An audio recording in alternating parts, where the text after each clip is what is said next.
वाह अम्मी, आज रमजान की अफ्तार कितनी खूबसूरत लग रही है।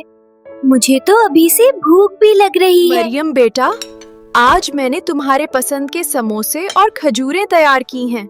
अफ्तार में सब मिलकर खाएंगे।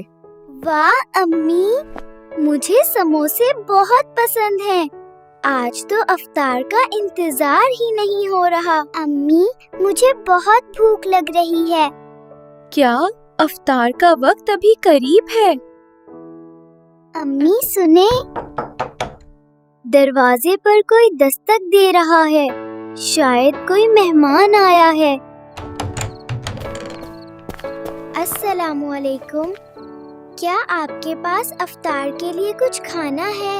अम्मी देखें, ये बच्ची बहुत उदास लग रही है।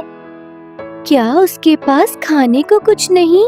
बेटी, रमजान में जो लोग दूसरों को खाना देते हैं, अल्लाह उनसे बहुत खुश होता है।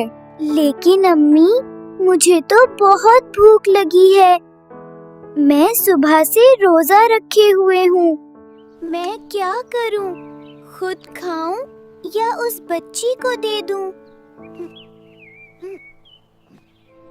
अम्मी ने कहा था कि रमजान में सदका करना बहुत बड़ी नेकी होती है। ठीक है, अगर ये भूखी है तो मैं उसे दे देती हूँ। ये लो बहन, आज तुम इन्हीं समोसों से इफ्तार कर लो। मुझे खुशी होगी अगर तुम खाओगी। अल्लाह आपको बहुत खुश रखे। मैं आपकी ये मेहरबानी कभी नहीं भूलूंगी। कोई बात नहीं, तुम खुश हो गई हो तो मुझे भी बहुत अच्छा लग रहा है। मरियम बेटा, तुमने आज बहुत खूबसूरत काम किया है। अल्लाह तुम्हें इसका बेहतरीन अजर देगा। सुन लो, अजान हो गई है। अब हम सब मिलकर अफ्तार करते हैं। मुझे आज बहुत सुकून महसूस हो रहा है, जैसे दिल के अंदर खुशी भर गई हो। रमजान का असल पैगाम यही है कि हम दूसरों के साथ बांटें और मेहरबानी करें।